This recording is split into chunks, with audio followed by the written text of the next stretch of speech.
positive. Oh Lord, Lord, we living, yeah, and we're living in the positive. From day to day, living in the positive. And I know good, we conquer evil. We're living in the positive. Oh children, let not your hearts be troubled. Wipe away your tears and fears. Cause I know love, we conquer evil. Hi, Rasta. Morning. Living in the positive. Oh Lord, Lord, we and we're living in the positive.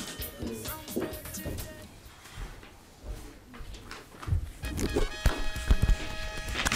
TV, man. Pin yourself.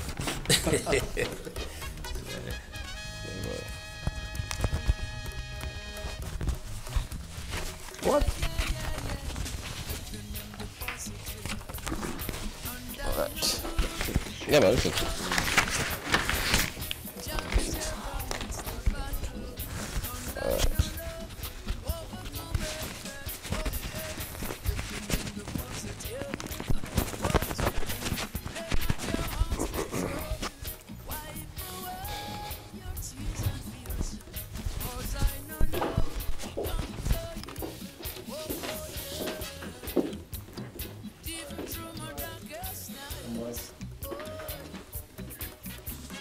That light is so bright.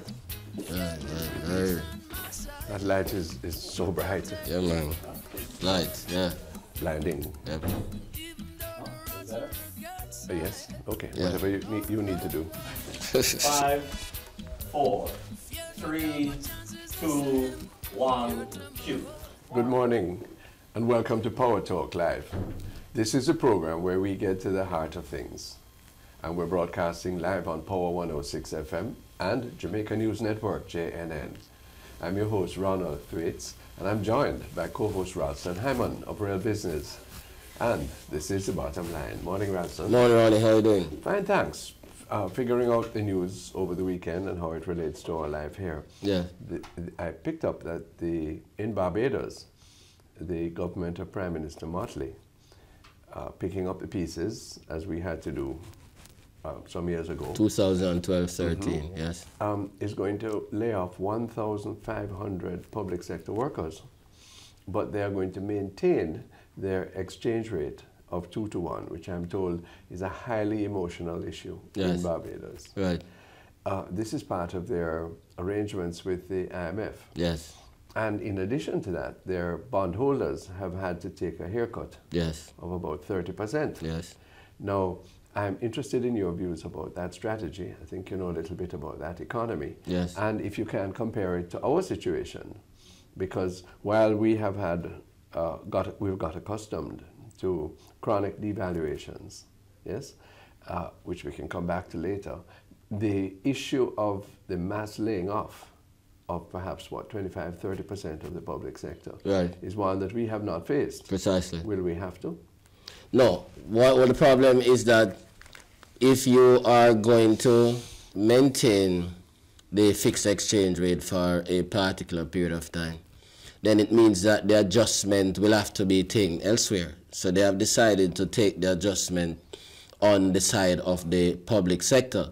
Now, this is going to be a very serious situation because that's going to affect aggregate demand. So you are going to see the in other words, people won't have the money to spend. Those public sector Precisely. workers, and their families are going to have to become lesser consumers. Precisely. And that will affect overall economic activity. So you'll see a dramatic shrinkage of economic activity in the short run. In terms of the exchange rate, what we have heard is that the controls that kept the 2 to 1 going will have to be gradually removed. So what they have done is to take a decision to gradually remove those controls, which will result in the exchange rate eventually moving. So they won't be able to keep that 2 for 1 peg. What they're saying, unlike what we did in 1991, 92, where we had this big bang effect where we removed all exchange rate controls and the dollar jumped from 7 to 21. What they're saying is that they are going to time that with the inflows from the multilateral agency. So when they remove those controls, if there's an outflow, that outflow will be backed by inflows from the multilateral agency. So we'll have the kind of erratic drop that we saw in 1991-92. In retrospect, yes, would you be willing to say that the once and for all peremptory removal of exchange controls in 1991 was a bad move? Well, we have always been saying that it was premature, and that led to the financial sector crisis. Remember the pressure that was on at the time. Precisely. Remember the phrase, yes, free the private sector, yeah, free enterprise, watch Jamaica grow. Yeah. And they were strongly in favor yes, of that. Yes. They persuaded then Prime Minister Michael Manley and Finance Minister David Corr, yes, and it was done. Yes. And then you had this precipitous drop in the exchange rate. In the exchange yes, from rate. 7 to 21. And then we had the high interest rate regime, the shock treatment in order to deal with that problem because inflation jumped over 80%. Well, you see, it strikes me that Barbados and the IMF medical team, if you yes, will, that is advising them, is yes, learning from the Jamaican experience. Remember yes, the mission chief, Bert Van Selm, was the resident rep in Jamaica. Okay. And as we discussed last week, it's a different prescription. Yes. But it comes out to the same end, that you can't spend more, particularly foreign exchange, than you are earning. Yes, yes, yes. Okay. Fundamental. No, that is a lesson which we have paid for, but I don't know that we have still learned or yet learned sufficiently. Yes. It's happening. I listened to the president of the Gasoline Retailers Association this morning yes, on the news, noting that the sales of many of their members have decreased. Yeah, okay. And it's bound to. Bound to, yeah. I was in Trelawney and Far West over the weekend, and the price is 190 plus right, in some places right, per litre right, of some fuels. And obviously it's going to hit 200. When that happens, or as that happens, can't say when, people are going to have to look to find extra money to meet those exigencies. Precisely. No wonder the taxi people are saying that they may have to adjust upwards their demand for 100% fare increase. Well, I mean, they'll have to do that because right now the whole thing is just very untenable. Their business is unviable because the prices are increasing and they are not getting any increase in terms of the fares. So there's a big problem in relation to the transportation sector at this particular point in time. Now, as the president said, the sales are decreasing because at some point in time, the inelasticity must evaporate, because if you have to be spending more on petrol and the prices continue to climb, at some point you'll have to take a decision that you'll have to reduce the extent to which you're traveling in order to conserve, and that given that you're not getting any additional. And that's just one item, a major one though. Precisely. But let's be clear, Jamaica and Barbados face the same situation. Yeah, on the fiscal side. On the fiscal side. On the debt. And a particular recipe was implemented for Jamaica. Yeah. The Bajans are doing it a different way, yeah, but to the same end. Yeah.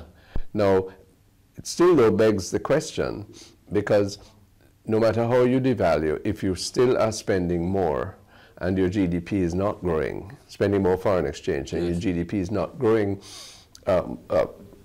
well, then the wages to GDP ratio is always going to be a stubborn issue. Precisely. And may well demand, and in fact, let me be controversial, ought to demand in the interest of efficiency, some look at your establishment, yeah, and the possibility of retrenchment. Right.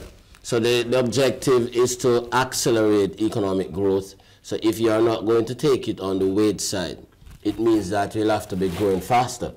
Take, for example, the item in the news again. Remember, our purpose on the bottom line is to go to the fundamentals of the news, where that can attract attention and from which we can learn lessons. Here is the gentleman, I forget his name, in charge of some of the workers' union, workers at Bellevue.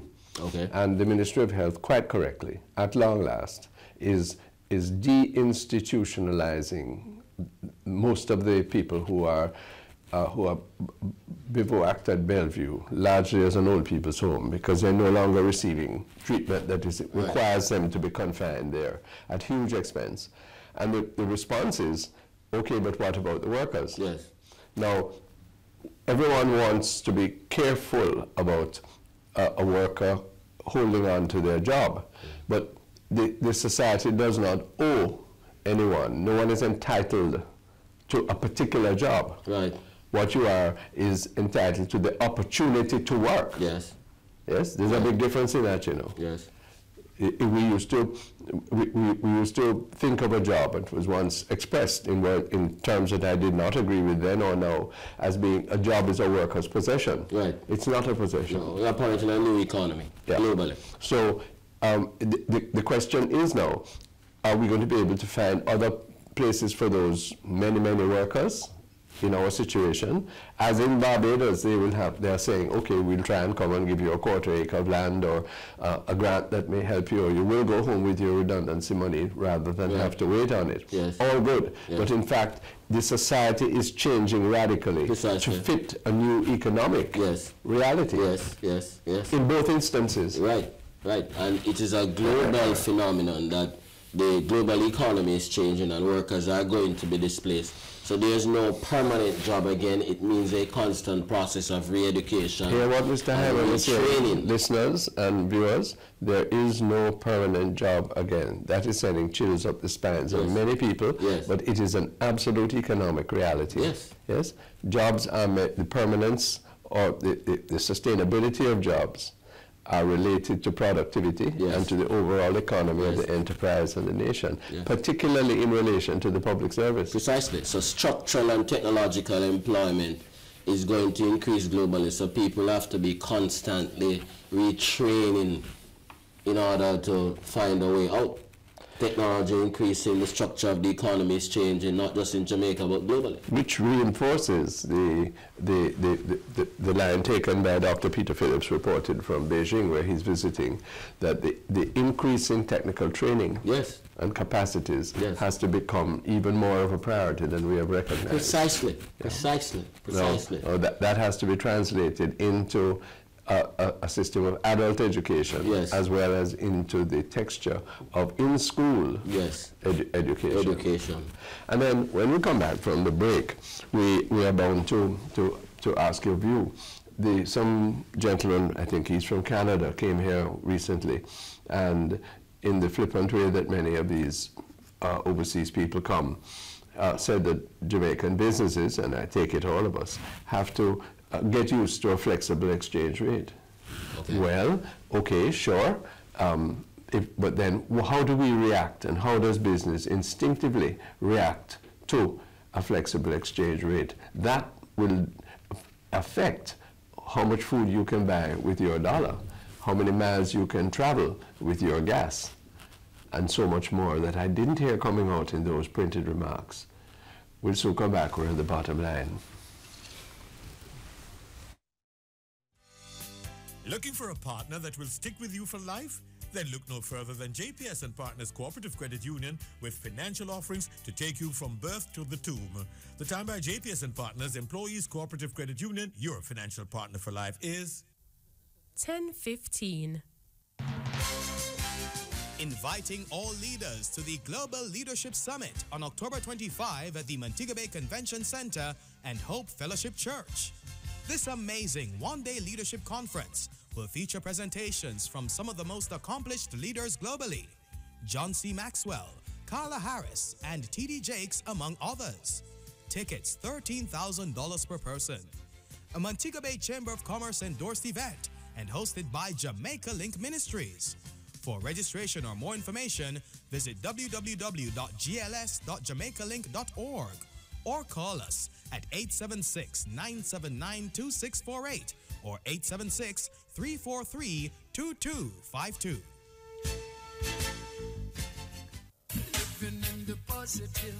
The Environment and Risk Management Division of the Ministry of Economic Growth and Job Creation is preparing to host the first national conference on biodiversity, titled The Importance of Biodiversity to Sustainable Livelihoods and Well-Being.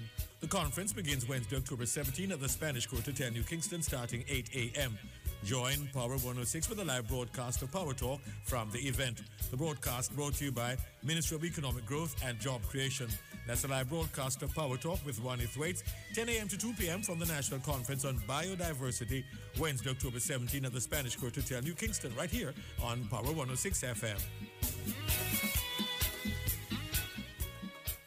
Living in the positive, and I know good will conquer evil. Living in the positive, what you let not your hearts be troubled. Wipe away your tears and fears. Welcome back to the bottom line on Power Talk Live with Ralston Hammond of Real Business. So this gentleman was speaking about the exchange rate and commenting that we have to get used to a flexible exchange rate. Thank you very much, sir. But then, I've been talking to a couple of importers, particularly of sensitive items in the food trade. And they say, of course, we'll get in touch. We'll get accustomed to the flexible exchange rate. But when it comes to pricing, we are going to hedge our bets. Right. And we are going to make sure that we cover whatever that flexibility may turn out to be. Yes. As well as, of course, our profit. Right.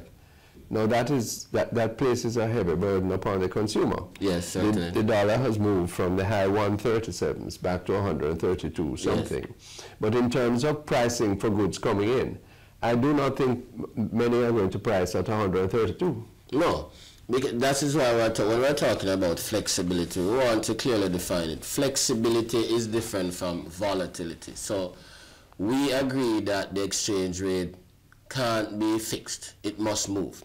But what we're saying is the kind of erratic movement that we're seeing. So if you look at the last, say, 4 months, start with June. In June, we were 124. Then by August, we were down to 136. Then now we are in October, and we are now back down to 132. That's not flexibility. That's a roller coaster. That's volatility. So that is why there is very little confidence in the exchange rate mechanism.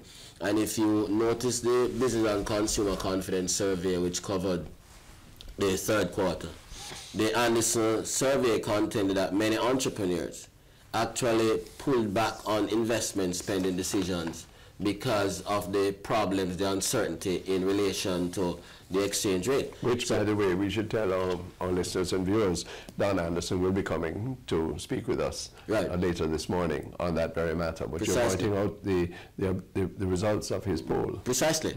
So, I mean, the flexibility has to be managed. It cannot be as erratic as we are seeing it, because that results in uncertainty, and that is why the business community, they are not going to change their prices. So those who bought at 136, no, that is 132. They are not going to drop their price to 132, because they are saying that based on the evidence, based on the empirical evidence that we have seen, it is likely that the currency will move erratically again as we move further to the Christmas season. So the Bank of Jamaica has to tidy up its act. What we can say to you, in that even in the market from which this gentleman came, the exchange rate in those places, I can tell you that the Canadian dollar is going to be trading at between 85 to 90 US cents for the rest of this year.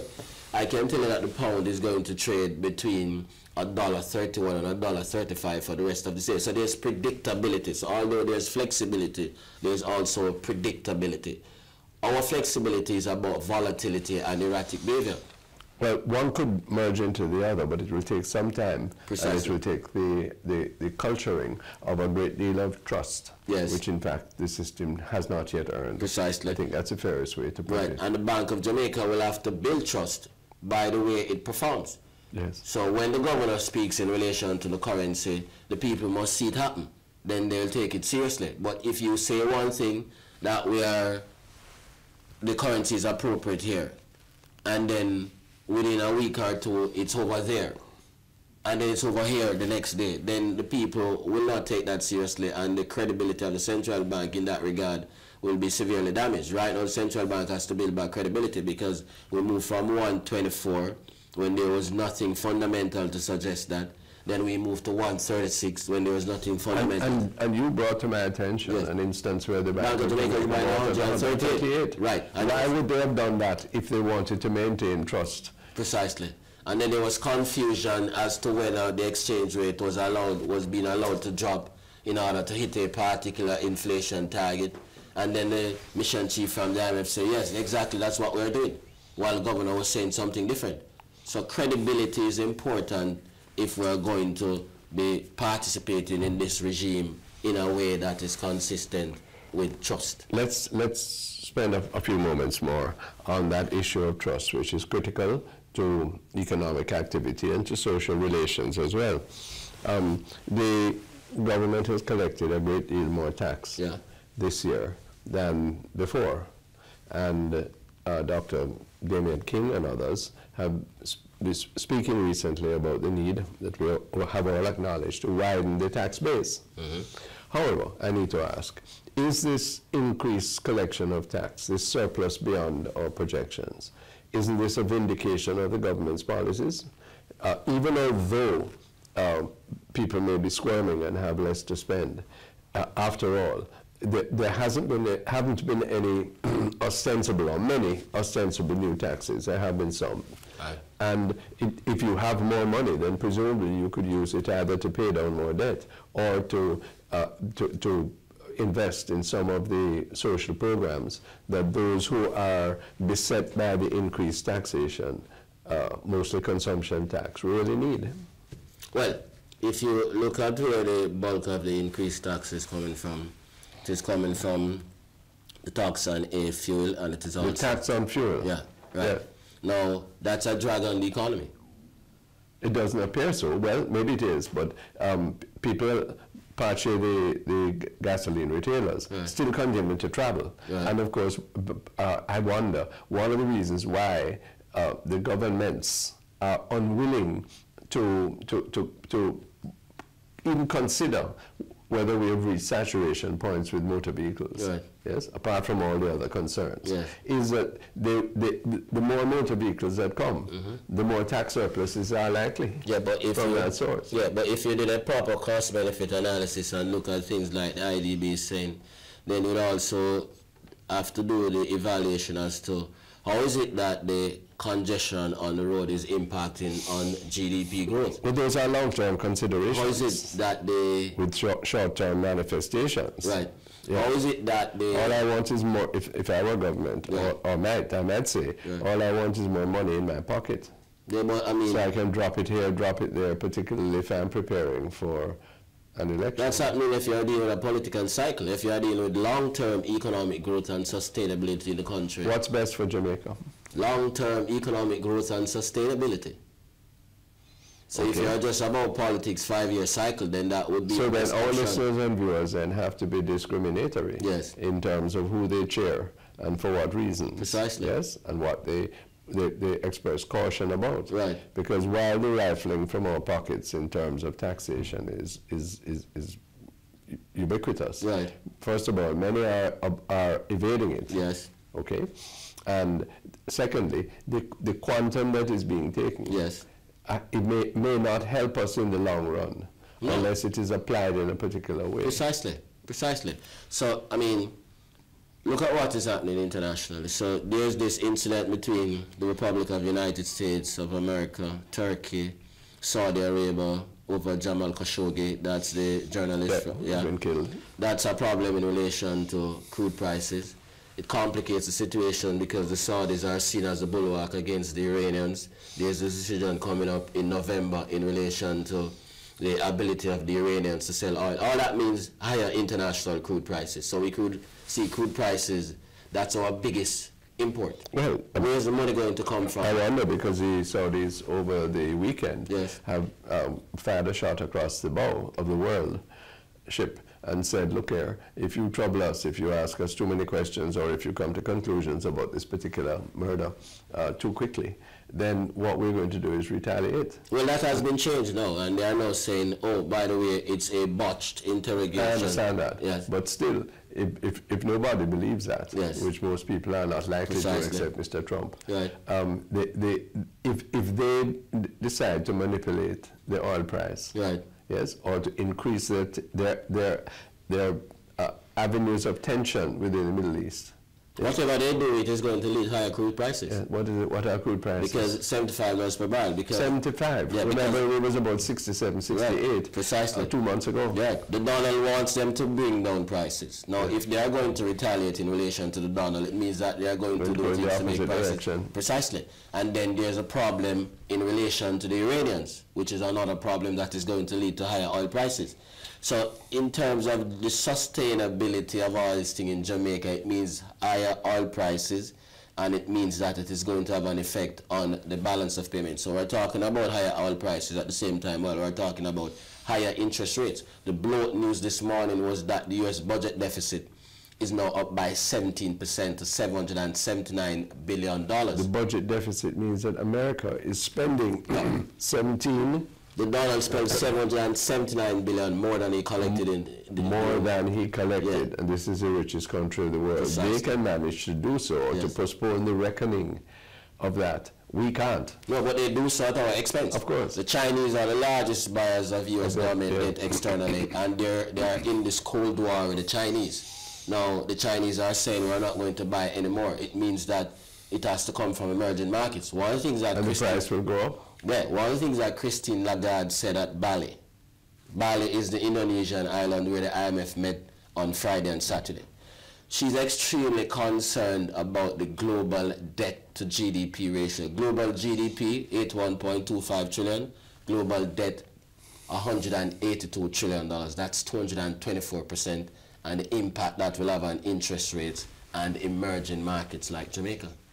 That's Mrs. Lagarde, Christine Lagarde, our friend. Yes. And what she's saying, yes, we have to take careful note of. What's that? Because it will mean that our investors are likely to move money precisely to the higher, the markets of higher rates. Precisely. Yes, which will and what we borrow from them or from international sources cost us more. Are likely to cost us more. Right. In a slowing global economy. Yeah. So we are required to grow faster in a slowing global economy where the cost of money and the cost of crude, our two biggest bills, are increasing. Hold on again, let's get that clear. The cost of money, yes, and the cost of crude, yes, are our two biggest bills. Yeah. That's Jamaica's two biggest bills. Okay, because we have to pay back debt. Yeah. And but this has to be, our listeners and viewers have to be aware that how this translates into activity. Yes. Prime Minister Holness is positing, I think, unnecessarily and incorrectly, that there are some people who are against building a new parliament. Yes. Okay? It would be nice to have a new parliament. It's the one we have hardly works in its physical manifestation. But the question is this something we want to borrow money at increasingly expensive levels to fund? Yeah. That's the question, yeah, Mr. Prime Minister. Yes, yeah, having regard to what has happened in the past and what we have had to put up with even now because of that. Right. And yes, borrowing $12 billion from China, the parliament is not a tradable good. It's not something that you can export. It's nice for pride. Yes. And it's nice for efficiencies. Right. Okay? But sometimes you have to be efficient with the less than stush thing that you have. Yeah. Or modify it somewhat, rather than going for broke and then finding that that filters into the price of fuel, precisely, the price of food. Yes. Okay? Yes. Which it inevitably will, because you have to pay that money back, yeah, in hard currency, which your investment that you've used it for does not generate. Precisely. Precisely. That's a reality, you know, that we have to face. That's what our listeners must appreciate.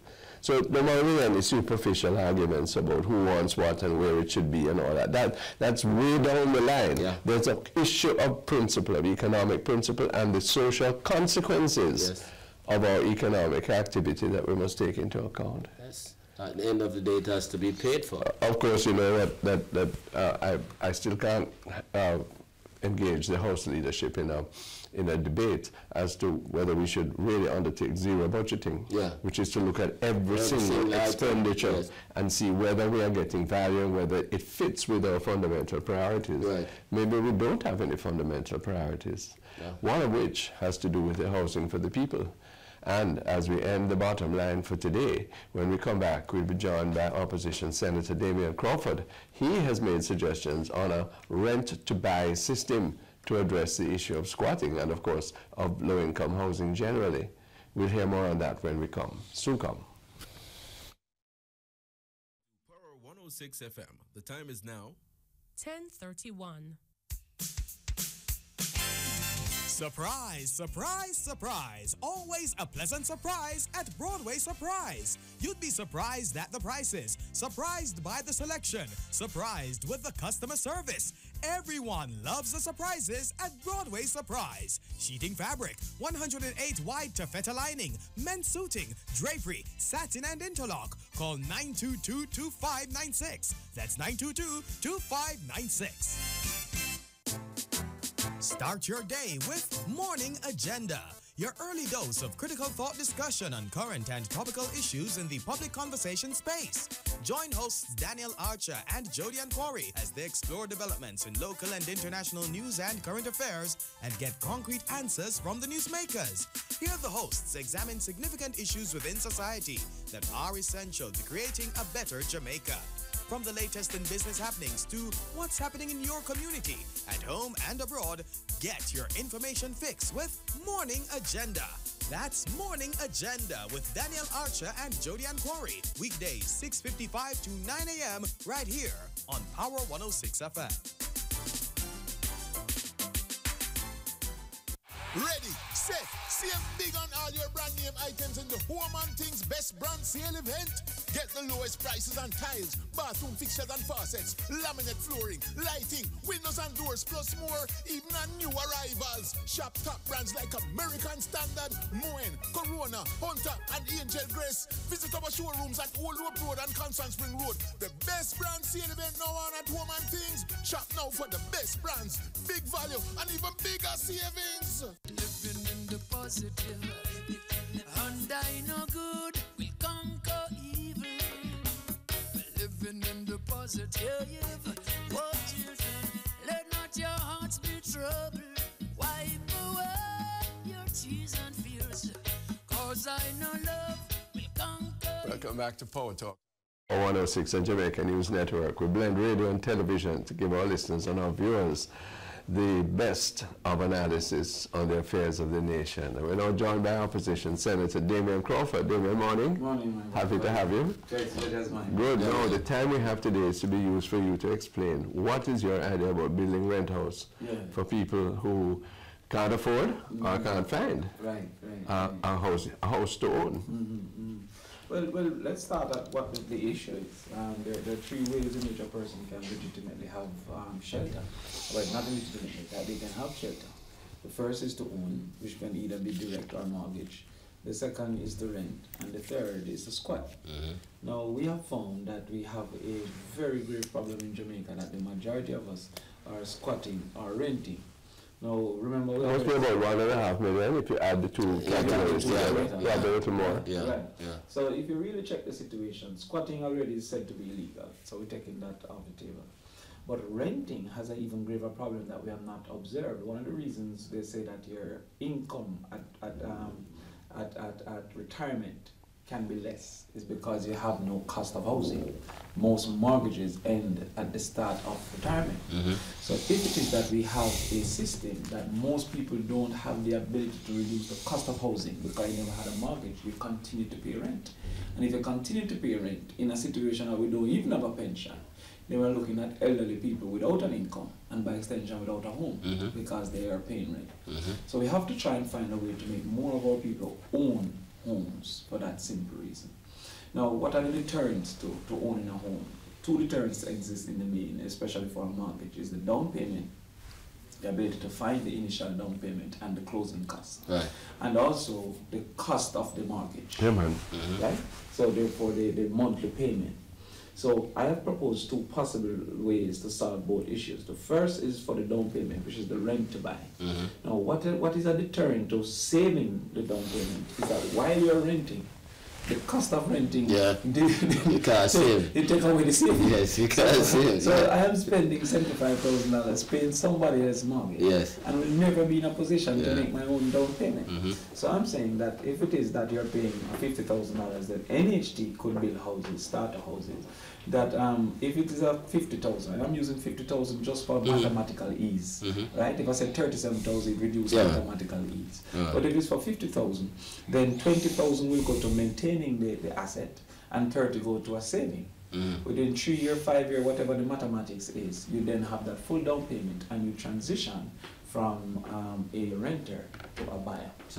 The second proposal is that we have generational mortgages, which mean a 60-year mortgage.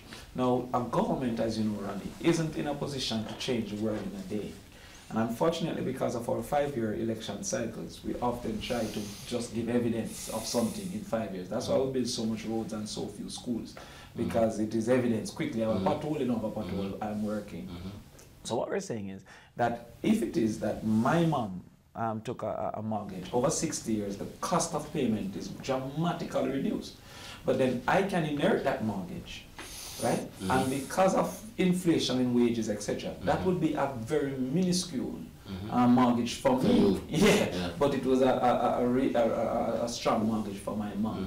Now, we'd have to look, for example, on how we do interest payment, because at current you do interest payment first. And so you basically don't start paying for the house until way down. So we'd have to review and say, okay, you'll have to have a greater percent of principal payment and interest payment. All of that is for the actuaries to look at. But I feel that we could dramatically shift that reality. And when you add it to what I proposed before, Ronnie, of will benefits, of where a person who worked all their lives on their deathbed can't give them children nothing. If they worked all their life, they should be able to will the NHT benefits to their child, so that even before marriage, you have two benefits to use. Okay, why are we discussing this now? Because those are perfectly logical prospects, right? Makes a lot of sense. And who are we? Who is Damian Crawford putting his proposals to? I almost feel embarrassed to hear you, because the National Housing Trust has existed since what, 1973, 74? Yes. And the problem of affordable housing is should be close to the top priority of any administration. And here in the 56th year of independence, we have to be arguing, or you positing and others arguing about something which obviously makes sense. And for which, gentlemen, there is no shortage of money. The National Housing Trust is so bursting with funds that well, the Prime Minister is now saying we need to debate if we can use the funds in other spaces. No. It has committed well, let us housing. but you can't honorably, morally, or in my view legally, given the legislation, you can't really say that. When you have half of your population in a non-ownership movement. Well, that half is seldom engaged in the conversation. Well, that half don't write letters to the editor. That half don't call the minister's phone. So when you look even at the state of emergency, don't forget that every dance was closed off except for some fests. So once a big investor comes, it's a different law, different rule, a different consideration. So the money that we spend to promote Jamaica in tourism isn't viewed as an assistance to Butch Stewart or Sanders or anywhere else. But if we even clean a street or clean a drain, it is viewed as a waste of money because it is bolo work, right?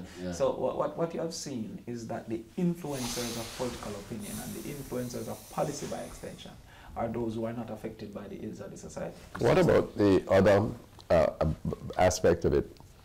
In that Jamaicans, maybe we're not the best savers in the world, but we put a real lot of money, even when we're abroad, in building societies, in mortgage companies of one sort, in the financial sector, yes?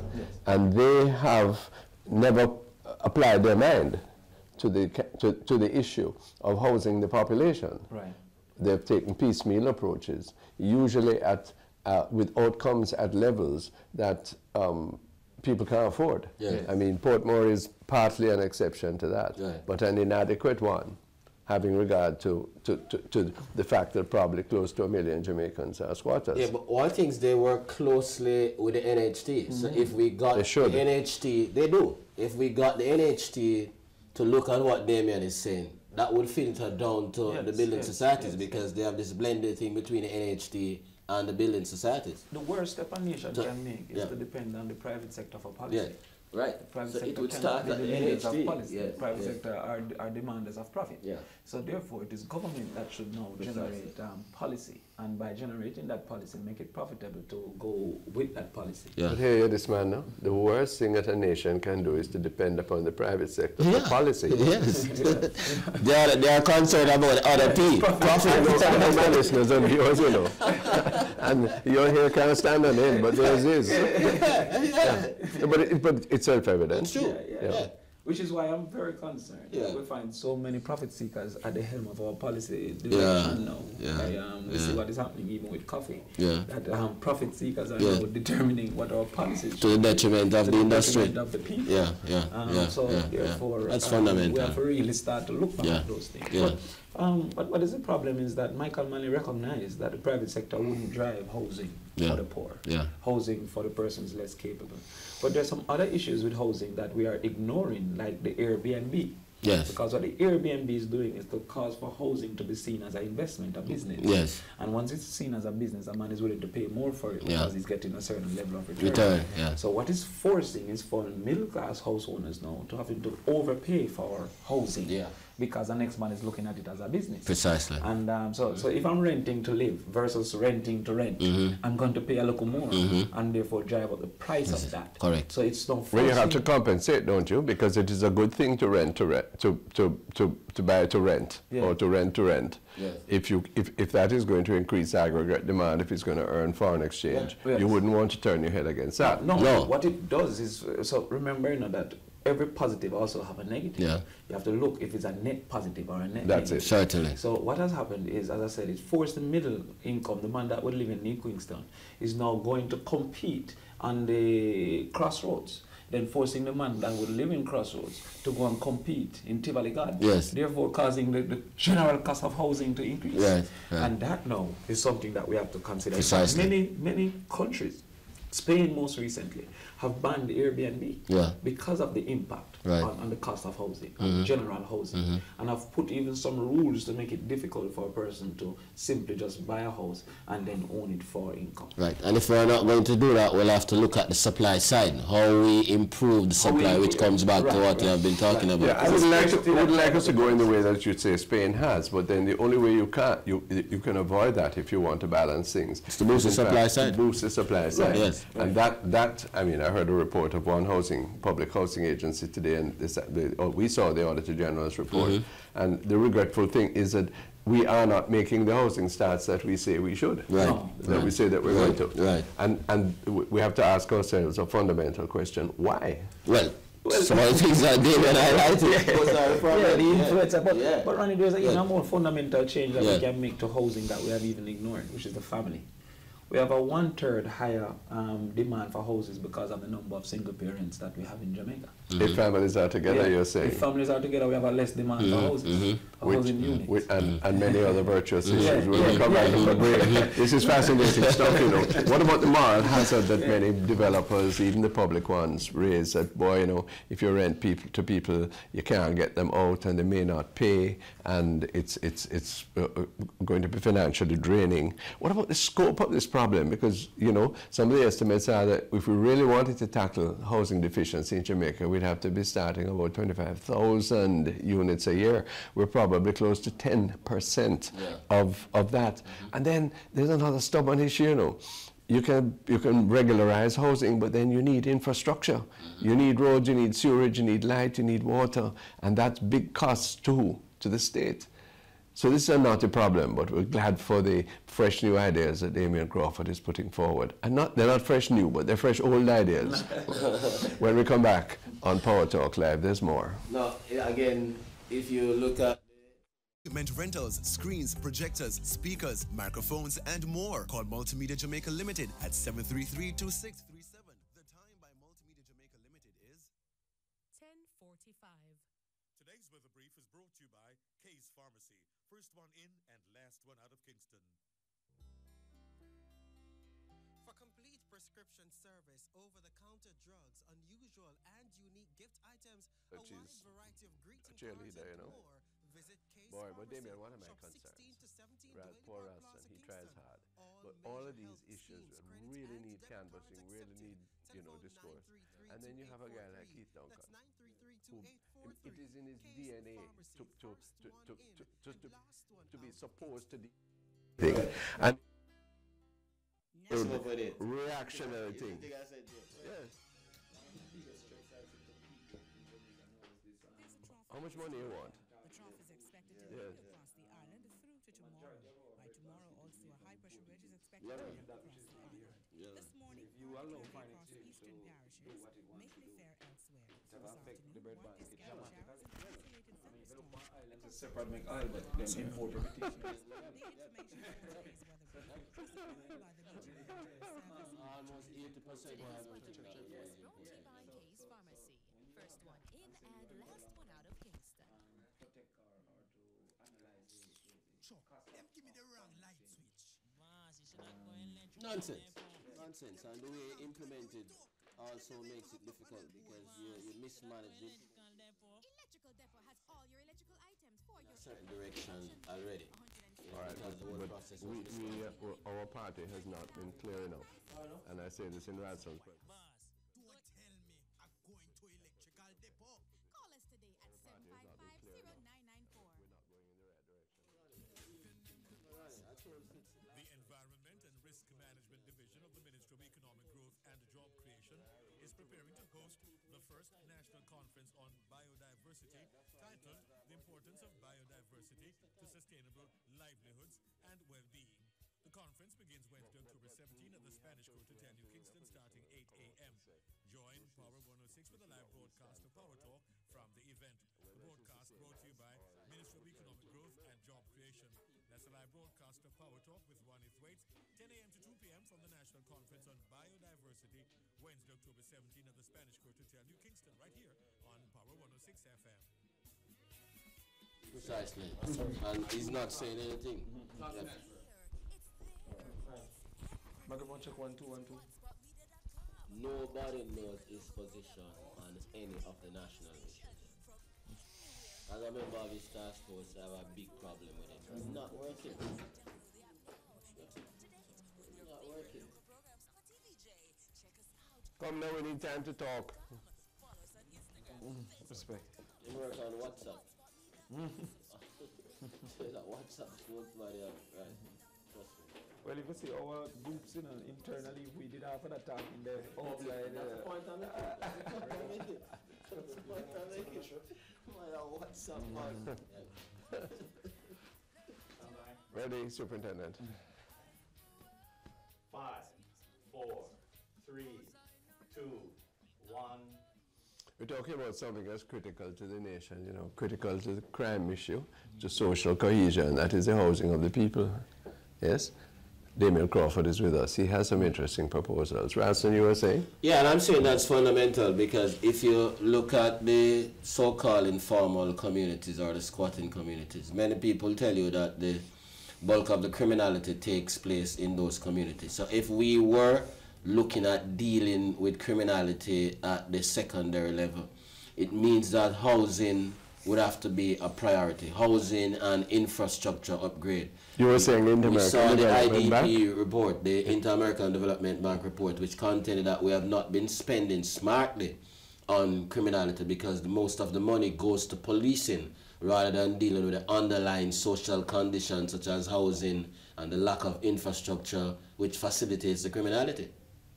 Wow. Well, we have to translate that, Damien Crawford, into some kind of policy now. Right. Yeah. The point is the money is not short. No, you're wasting it. There is a feeling, which may be connected to what you're saying, however, that if you rent a house to a man, that you can't get him out, whether in pay or not. There's a litany from landlords saying, this is just never a good investment, right, except at higher levels in the society. Is there a moral hazard in your proposal? There as I said, there's always a consideration for protection of an asset. But this exists, for example, in England. England do have a rent-to-buy system. Other countries have been trying to look at that reality. So we just look at the best practices. And because, as I said, part of the down payment is for the maintenance of the asset. Yes. Part of the rental is for the maintenance. You couldn't live in a space for free because then the asset would be deteriorated. Which is before us. Right, so part of the down payment is the maintenance. But I believe that we in Parliament run away from changing laws, right. Which is our responsibility. If this law as is creates a negative for a greater outcome, then we must look at that law and review that law. And there's a big difference. I mean, it's hardly likely that somebody knew that they're going to own the property. Right. That's the key thing. Precisely. Yes. Right. If you are building equity and you're conscious of it, then you're not going to deteriorate your own chances. No. Exactly. No. Yes. Exactly. Which is the nice tuck in your proposal. Right. But then, how realistic is this now? Good ideas, but how realistic is this? There's a vast scope that one would have to deal with, and it has to be dealt with in as short a time as possible. You're talking about 1.5 million people growing. I like the idea that or the point that you raised just before we broke, that if we had more cohesive families, then we could reduce that number considerably. Yes, considerably. And then if you did that, we still have not in Jamaica properly addressed the issue of affordable housing. Yes. Yeah, we know how to build houses that low middle class people, but remember the statistic that some 60% of our wage earners are earning minimum wage or slightly above. Right. Yes. What can that afford? Well, the access to income isn't the access to wages. So if it is that a man can get a loan over 60 years, then it becomes more affordable at his current wage. If it is that a person could have 2 mortgages because their father willed that mortgage to him at the point of debt, then he can own a better home. And because 5 million might not be able to buy a home, but 10 million will be able to buy a home, as NHT now allows. If it is that I can not have to have $1 million or 2 million at the start, which is 10% of a 20 million, which is almost impossible to find for most people. So what this has done is to create affordability even without changing the income, without changing the wage. But let's temper expectations, because many people now live in, let's just put it, substandard housing. Yes. If you're looking at massive so-called greenfield developments like Portmore was, yes, 40 years ago, all right, that involves certain upheld costs. Is it a question, or would your proposal apply to restoring, repairing brownfield areas? Yes. Is there hope there? Well, that must be the start of it, because if it is, as I said, greenfield has a greater initial cost. We have places, when you look at where you're from, Ronnie, when you look at Vineyard Town, those are areas that are ripe for just extended housing units. And that's a little different from gentrification. Gentrification is a good thing, but that's not a substitute for creating more opportunities for affordable. Those are there. Keep critical. Those are there. Yes. So we're glad that we allow the editorial point. And you all must take it up. This is the big question mark about the Heroes Park development. Yes, because undoubtedly you could improve it if you borrow whole heaps of money, if you could afford that. But you are disturbing communities. You're sending them to the sea. Which is your problem. My solution doesn't require. You don't disturb. That's critical, Precisely. But what the highways have also allowed for us is access to much more unused land with already existing major infrastructure. So there are countries that don't have the space to do this. There are countries that don't have an NHT to do this. All we don't have in Jamaica is the will to do it. Precisely. But we have everything else to do it. And this must be an important part of the overall discussion in relation to the NHT at the start. And just political debate. We have political gimmickry, but we don't have political debates. We don't have an issue that this is our mindset, this is our intent, these are our priorities. Now somebody could legitimately say agriculture is their priority, and somebody could say housing is our priority, and the public should then have a conversation. Okay, this is what we support, but we just have a level of gimmickry in the politics now that don't facilitate for conversation. Okay, but I'm scratching my head still. Why is it that given the palpable solutions that you put forward, why is it that given the huge capital that we've saved both in the housing trust and in the financial institutions, we have not done it? Why would governments have always said they wanted to do it but never got around to doing it at any adequate measure? What's missing? Ronnie, will? The will starts with the will. Yeah, but then why not? This is to everybody's advantage. But money wins election now, you know. Yeah. So therefore, if money wins election, you do everything for money to be satisfied. And they already have houses. House is not a big issue for people with money. So therefore, what is a big issue? So reduced tax rate is a big issue for people with money. Well, the fact that you reply that way, and I can't refute you, points to a very, very toxic social structure, you know, a class orientation in the society, which is you can't get no prosperity out of that. No, well, democracy was invented for the majority to rule. Then the minority found a way to still rule by controlling the democracy. So what they have done is to buy political parties and to influence votes with access. So even now within our own political party, we're discussing, can we win the next election? Not based on the fact that we don't have as much people. It's based on the fact that we don't have as much money. Money is the key decider. And so if it is that your political aspirations are engined by the access to resources, then you are going to ensure that the resource holders are satisfied. And directing that money into housing isn't what their major concern is, unless maybe they're building those houses. Watch your head. What's the next stage with your proposals? Because it seems to me that not only the state agency, we're throwing word very deliberately for the National Housing Trust, but also let's go further. The private financial institutions, the Jamaica Nationals, Victoria Mutuals of this world, the credit unions, Ransom and my favorite, they ought to be seeing these opportunities, and you can make money off it. Well, what public policy will have to lead? I've been blessed with two things, Ronnie, that I think I have a responsibility to use. The first is that I'm now a vice president, therefore in the final room of decision making. I must then influence that decision to say, okay, this is what our policy should be.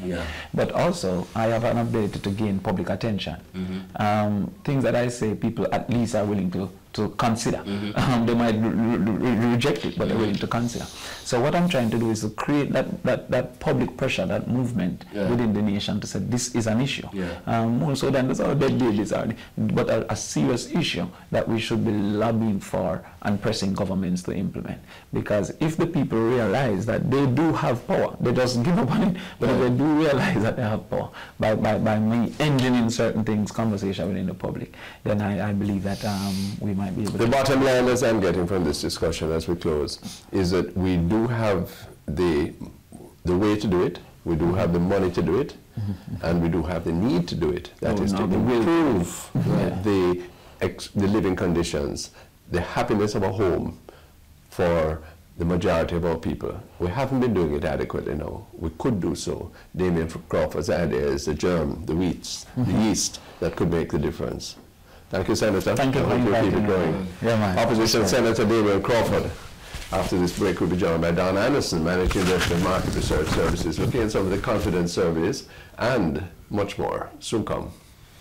You're listening to Power 106 FM. The time is now 11 o'clock. Today's weather brief is brought to you by Hypro Feeds. Hypro Feeds, the farmer's first choice.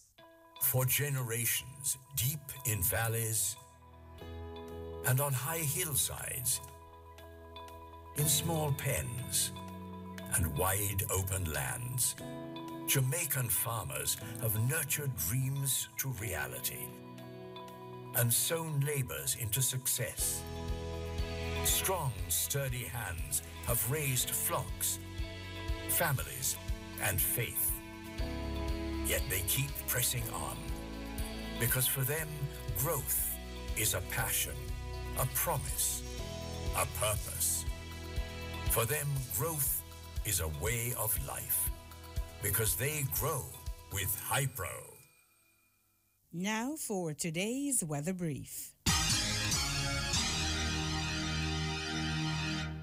There's a trough across Jamaica. The trough is expected to linger across the island through to tomorrow. By tomorrow, also a high-pressure ridge is expected to build across the island. This morning, partly cloudy across eastern parishes, mainly fair elsewhere. This afternoon, widely scattered showers and isolated thunderstorms across sections of central and western parishes. The information for today's weather brief was supplied by the Meteorological Service of Jamaica. Today's weather brief was brought to you by Hypro Feeds. Hypro Feeds, the farmer's first choice. Media houses believe in the necessity and importance of the proposed data protection legislation, but are only prepared to support the bill if it provides unequivocally for the free practice of journalism without censorship of information of public interest, protection from identification of journalists, confidential sources, no journalist to be imprisoned for their work, practical application of the bill by and for all Jamaicans. Jamaica's democracy, your democracy,